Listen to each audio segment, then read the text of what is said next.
শেষ হলো প্রতিবেশী রাষ্ট্র বাংলাদেশের নির্বাচন। ভোটের উপর ভোট শান্তিপূর্ণ হয়েছে বলে দাবি নির্বাচন কমিশনের। রবিবার সকাল থেকেই ছিল বুথে বুথে লম্বা লাইন।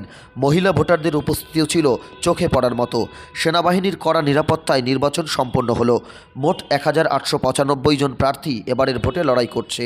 বাংলাদেশ সংসদের মোট আসন সংখ্যা 350, এর মধ্যে মহিলাদের জন্য সংরক্ষিত আসন 50টি। বুথফেরত জনসমীক্ষায় শেখ হাসিনার জয় নিয়ে কার্যত নিশ্চিত তার অনুগামীরা। আওয়ামী লীগ সহ 27টি দল এবার ভোটে লড়াই করছে। প্রধান প্রতিদ্বন্দ্বী বিএনপি এবার প্রার্থী না দিলেও নির্দল হিসাবে ভোটে লড়ছে। সংসদের ম্যাজিক ফিগার 175টি আসন জয় নিশ্চিত বলেই মনে করছে আওয়ামী লীগের সমর্থকেরা। এদিন গোপালগঞ্জের নিজের বুথে ভোট দিলেন বিদায়ী প্রধানমন্ত্রী শেখ হাসিনা। আজকে ইলেকশনটা যে আমরা সুষ্ঠুভাবে করতে পারছি, সেই জন্য আমি আমার দেশের মানুষের প্রতি, জনগণের প্রতি আমি আমার কৃতজ্ঞতা জানাই। কারণ অনেক বাধা ছিল, অনেক বিপত্তি ছিল, কিন্তু দেশের মানুষ তারা কিন্তু তাদের ভোটের অধিকার সম্পর্কে যে সচেতন হয়েছে এবং নির্বাচনটা যে একান্তভাবে জরুরি। কারণ 5 বছর শেষ করার পর একটি নতুন সরকার আসবে, জনগণ তার ইচ্ছে মতো ভোট দেবে, আর সেই ভোট দেবার পরিবেশটা আমরা তৈরি করতে পেরেছি।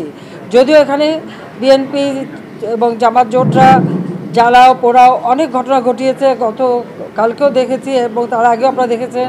ট্রেনে আগুন দেওয়া থেকে শুরু করে গাড়িতে আগুন দেওয়া, মানুষকে বাধা দেওয়া, বোমা হামলা, ককটেল মারা, এই সমস্ত জঘন্য কাজগুলি যারা করেছে, আমি এটুকুই বলবো যে তারা গণতন্ত্র বিশ্বাস করে না, তারা দেশপ্রেম না, দেশের মানুষের কল্যাণও চায় না, তারা গণতান্ত্রিক ধারা চায় না। টানা চতুর্থবার প্রধানমন্ত্রী হবার অপেক্ষায় থাকা শেখ হাসিনার কাছে দেশের অর্থনীতি বড় চ্যালেঞ্জ হয়ে দাঁড়াবে বলে মনে করছে রাজনৈতিক মহল। বিদেশি ঋণে জর্জরিত বাংলাদেশ সরকার কিভাবে এই পরিস্থিতি থেকে বেরিয়ে আসতে পারে, সেটাই এখন দেখার। বাংলাদেশ আন্তর্জাতিক পরিস্থিতিতে ভারতের কাছে যথেষ্ট গুরুত্বপূর্ণ। বাণিজ্য ছাড়াও রাজনৈতিকভাবে বাংলাদেশের গুরুত্ব ভারতের কাছে অপরিসীম।